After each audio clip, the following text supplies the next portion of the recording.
मैं Rajendra Raina special news से हाजिर हूं।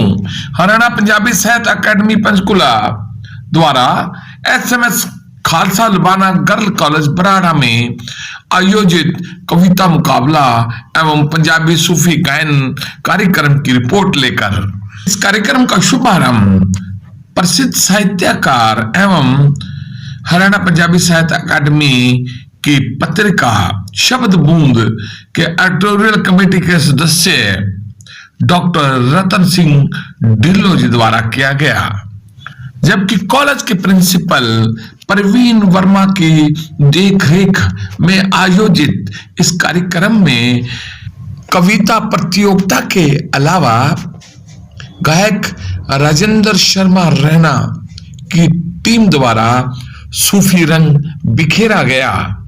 विदित रहे कि हरियाणा पंजाबी साहित्य अकादमी पंजाबी भाषा के उत्थान के लिए निरंतर प्रयासरत है। ऐसी कड़ी में करवाई गई पंजाबी कविता प्रतियोगिता के विजेताओं और छात्राओं को सम्मानित भी किया गया। इस अवसर पर गायक राजेंद्र शर्मा रैना की टीम द्वारा भी पंजाबी भाषा के उत्थान के लिए गीत गाया गया।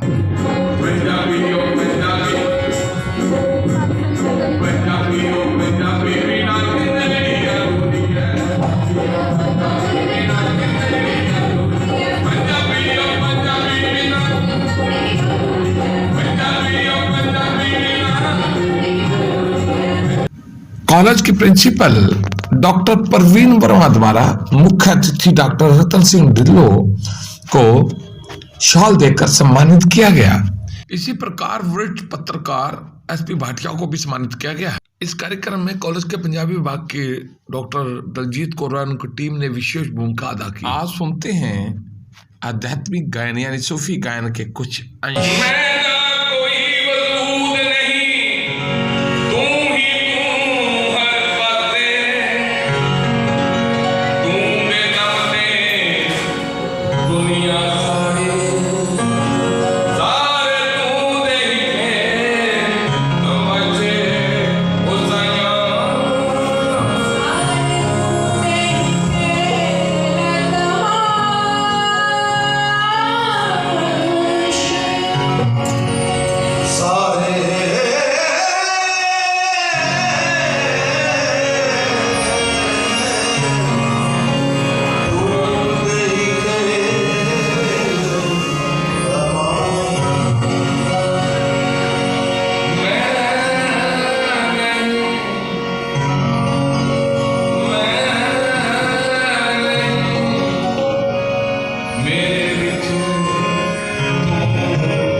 इस अवसर पर मुख्य अतिथि वरिष्ठ साहित्यकार एवं हरियाणा पंजाबी साहित्य अकादमी की पत्रिका शब्द बूंद की एडिटोरियल टीम के सदस्य डॉक्टर रतन सिंह ढिल्लों द्वारा अपने विचार रखे गए एवं अकादमी की गतिविधियों पर भी प्रकाश डाला। बहुत खुशी हुई आके।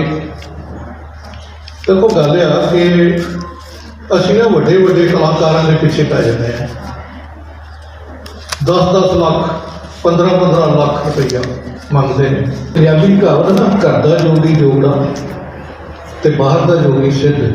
अपने घर नूं असीं देखते हैं तो मैनूं खुशी है कि मैडम ने अपने घर नूं देखिया ते बराड़ी के कलाकार नूं इत्थे पेश किया है कि बराड़ी के कलाकार नूं जनाब मैं लाइव किया सी ते लाहौर तो तुहाडे लई बहुत बधाइयां आईयां ने क्योंकि लाहौरीए सूफी संगीत नूं बहुत पसंद करते हैं और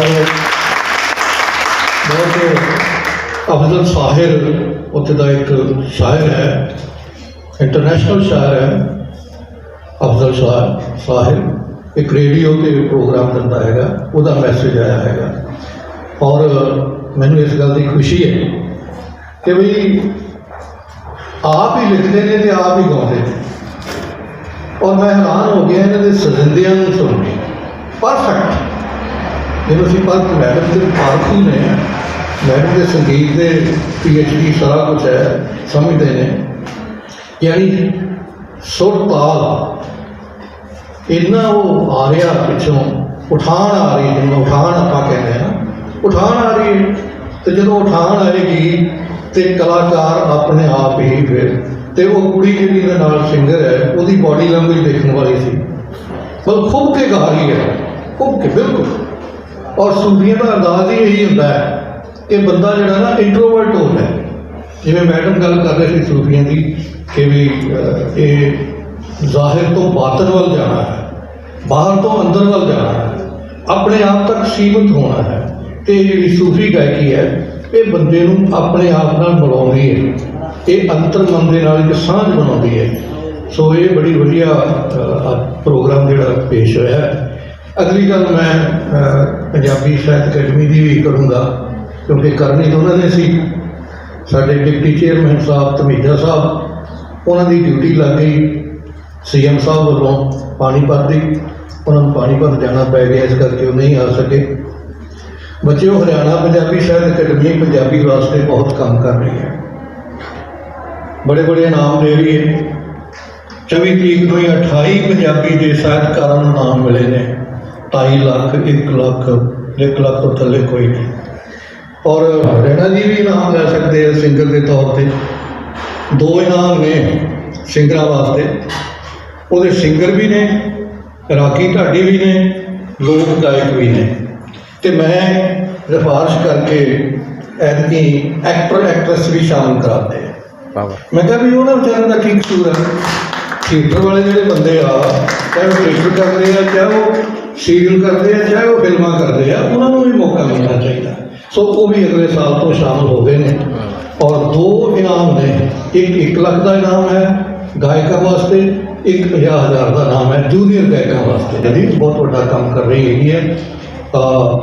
ਤੁਸੀਂ ਸੈਮੀਨਾਰ ਕਰਵਾਓ, ਇੱਥੇ ਕੋਈ ਵੀ ਸੈਮੀਨਾਰ ਕਰਵਾਓ, ਕਵੀ ਦਰਬਾਰ ਕਰਵਾਓ, ਕਹਾਣੀ ਦਰਬਾਰ ਕਰਵਾਓ, ਜੋ ਮਰਜ਼ੀ ਕਰਵਾਓ, ਬੱਚਿਆਂ ਦੇ ਮੁਕਾਬਲੇ ਕਰਾਓ, ਉਹਨਾਂ ਨੂੰ ਇਨਾਮ ਦਿਓ। ਅਤੇ ਇੱਕ ਖਾਸ ਗੱਲ ਅਕੈਡਮੀ ਦਾ, ਜਿਹੜੇ ਬੱਚੇ ਖੁਦ ਲਿਖਦੇ ਨੇ ਉਹਨਾਂ ਵਾਸਤੇ ਖਾਸ ਤੌਰ 'ਤੇ ਬੱਚੇ ਵੀ ਅਤੇ ਨਾਲ ਟੀਚਰ ਵੀ। ਸ਼ਬਦ ਦੇ ਵਿੱਚ, ਕਿਉਂਕਿ ਹੁਣ ਸ਼ਬਦ ਨੂੰ UGC ਤੋਂ ਅਪਰੂਵਲ ਜਿਹੜੀ ਹੋ ਰਹੀ ਹੈ, ਹੋ ਗਈ ਹੈ ਸ਼ਾਇਦ, ਹੋ ਗਈ ਹੈ। ਅਤੇ ਜਿਹੜੇ ਵੀ ਪੇਪਰ ਛਪਿਆ ਕਰਨਗੇ, ਜਿਵੇਂ ਕੁਛ ਨੰਬਰ ਮਿਲਦੇ ਇੰਟਰਵਿਊ ਵਗੈਰਾ 'ਚ ਵੀ, ਪਤਾ ਨਹੀਂ ਕਿਆ ਪ੍ਰਮੋਸ਼ਨ ਦੇ ਨੰਬਰ ਮਿਲਦੇ ਆ। ਅਤੇ ਆਰਟੀਕਲ ਲਿਖੋ, ਰਿਸਰਚ ਪੇਪਰ ਲਿਖੋ, ਜਾਂ ਜਿਹੜੇ ਬੱਚੇ ਕਵਿਤਾਵਾਂ ਪੇਸ਼ ਕਰ ਸਕਦੇ ਆ, ਲਿਖਦੇ ਆ, ਖੁਦ ਲਿਖਦੇ ਆ, ਉਹ ਭੇਜਣ।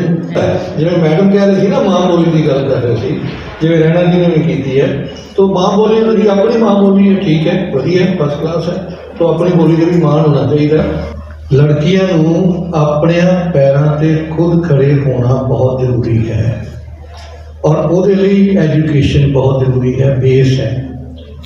ਲੜਕੀ ਨੂੰ ਕਦੇ ਮੈਰਿਜ ਤੋਂ ਬਾਅਦ ਆਪਣੇ ਹਸਬੈਂਡ ਅੱਗੇ ਹੱਥ ਨਾ ਅੱਡਣਾ ਪਵੇ ਕਿ ਜਨਾਬ ਮੈਨੂੰ 10 ਰੁਪਏ ਦੇ ਦਿਓ, ਮੈਂ ਫਲਾਣੀ ਚੀਜ਼ ਲੈਣੀ ਹੈ।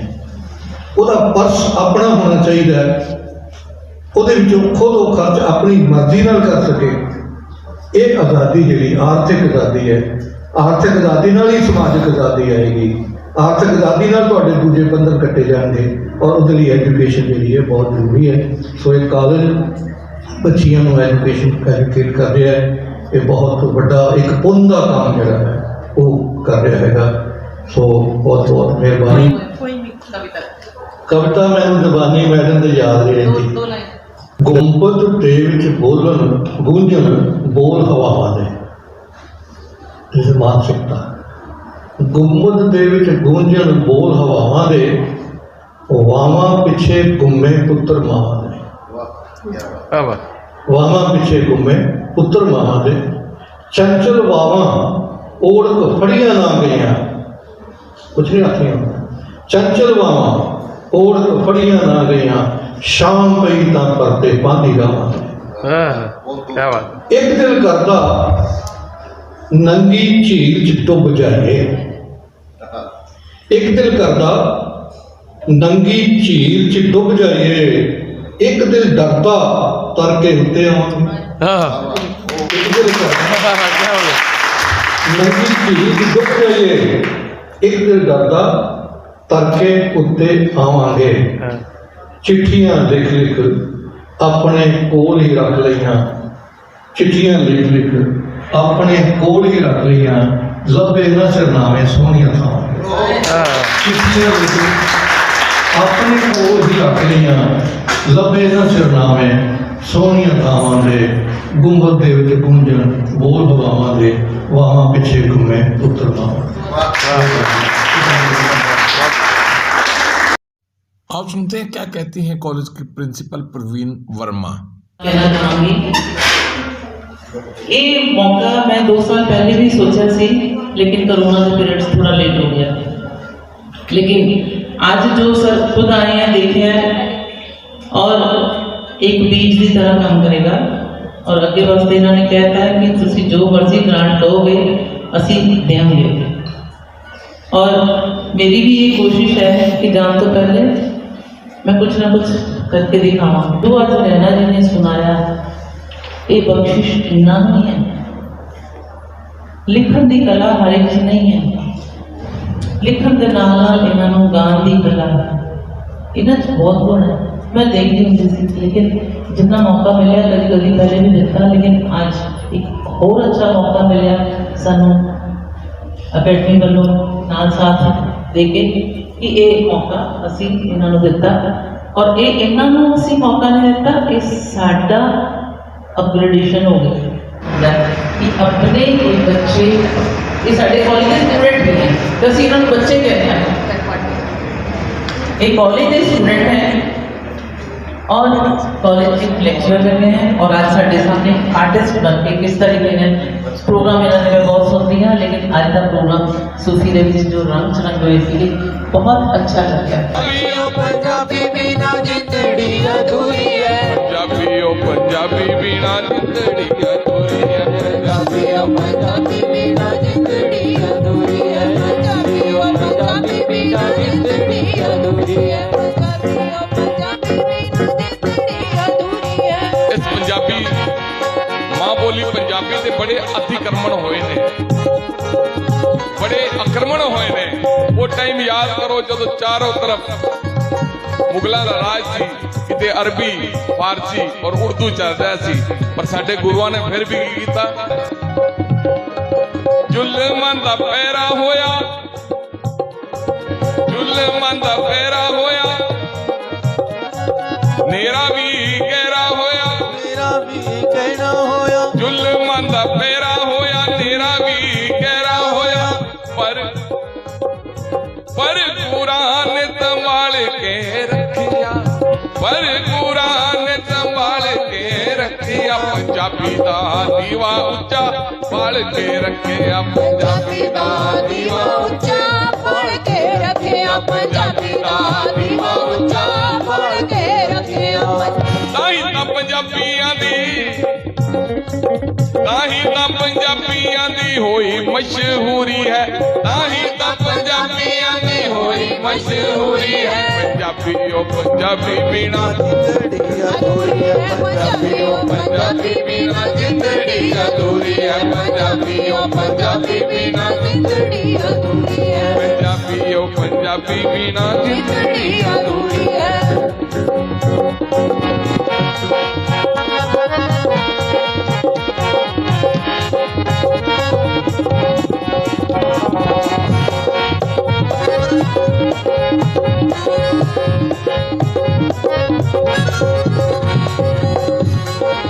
मेरी एक अनुरोध भी है सारिਆਂ ਨੂੰ, खासकर पंजाबियों ਨੂੰ, बदले दौर च हर भाषा जरूरी है।